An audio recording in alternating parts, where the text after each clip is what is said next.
Hi, Richard Dick Coughlin, 616. How are you? I go away for less than a week, and I told you I was going away, and I said, could you please look after the place, and I'll get back, and what happens? Everything's going mental. Why? Because Thunderfoot made another video to do with Muslims and Islam, and apparently everyone's got it to say.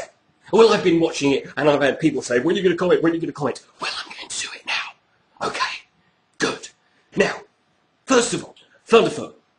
Just because you don't care whether something's a fallacy, whether you make a correlation-causation fallacy argument, which is what you did, just because you don't care whether it's a fallacy, just because you think you're right, doesn't make it a good argument. It's like me saying that Germany only produces 1% of the world's professional stand-up comedians, therefore Germans are not funny and are a threat to stand-up comedy. Do you see the problem there, sunshine?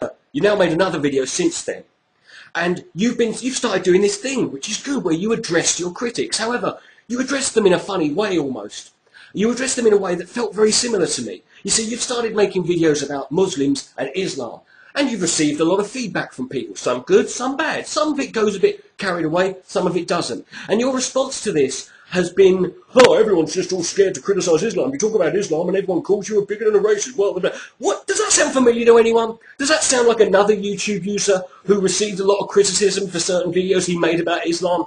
And he responded by basically saying that, isn't it, that everyone else was just calling him politically correct and was just calling... Doesn't that sound familiar to anyone? Do you want to go down that road, Thunderfoot? If you do, it's your choice, mate. I don't give a fuck. It's just another person for me to make videos to. I don't really care. It's your fucking reputation to ruin and your life to fucking lead, mate.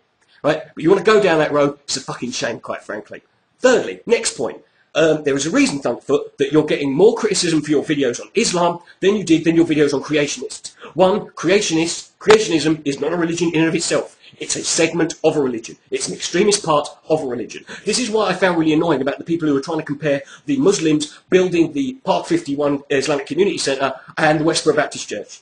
You're comparing an entire religion, Islam, to the Westboro Baptist Church, which is a small, fundamentalist, extremist part of another religion, Christianity. It's like comparing all of Christians to the Taliban. It doesn't really fucking work, does it?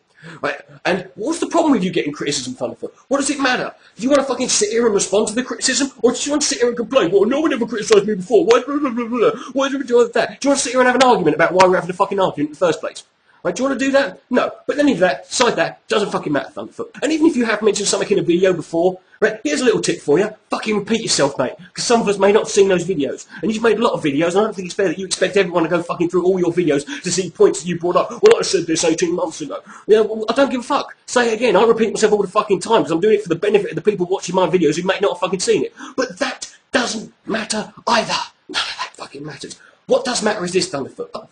Your decision to, again, gloss over and be selective of the certain criticisms you've got, it's something that I'm not going to fucking blame you for, because it's very clever, Thunderfoot. Because what you did with your Real Threat of Islam video, you phrased it and worded it in a way that's very vague. You didn't put forward your own opinion. You just left us with this idea that you were basically pointing out that the people in the West, the Western civilized world, which you have compared to gods in the past, is threatened by the evil Islamic world, which you have compared to ants in the past. And this ethnic religious group is a threat to our civilization, and we need to de-Islamize them, or we need to reduce their number, and you were looking for a solution, right? That was a very clever thing for you to do, Thunderfoot, because all the people, and to all the people who've done this, all the people who have made videos going down the Nazi, genocide, eugenics route, shame on you. You fell for his little ploy. Because what I think Thunderfoot wanted to do was to make as many people think that as possible. And thereby doing that, he can then sit there in indignant rage. People are calling me a Nazi, and calling me Hitler, and claiming I want genocide, and want to perform eugenics, and I want to put all Muslims in a big fucking camp and set them on fire and dance around naked. No, Thunderfoot. Right? It's a very clever thing to do, Thunderfoot. You're a clever bloke. You're a scientist. I've seen you're a very good scientist. You get erections in public places. You've got fucking trousers flapping around your ankles so small that when you cross your legs I can see your fucking balls. Right? You are a scientist, and good for you. If it wasn't for you, I'd be sitting here in a pile of my own shit and sleeping in a hole that I dug in the ground with the arse bone of a fucking giraffe. Right? But given that you seem to like using statistics in your last video, let me use some statistics for you. This is some statistics that I've got here for you. I'll leave a link to this in the bar. From Thomson Reuters. Scienceblogs.com. It's a perfectly legitimate website, and they actually did a tally of the number of scientific papers produced by the world's countries from 1996 to 2006, right? And here's something interesting for you, Thunderfoot.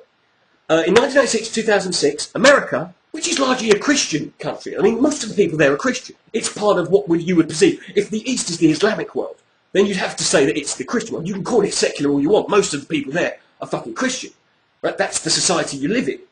United States of America produced 2,907,592 scientific papers. China, largely an atheist country, produced 422,993. 1/6.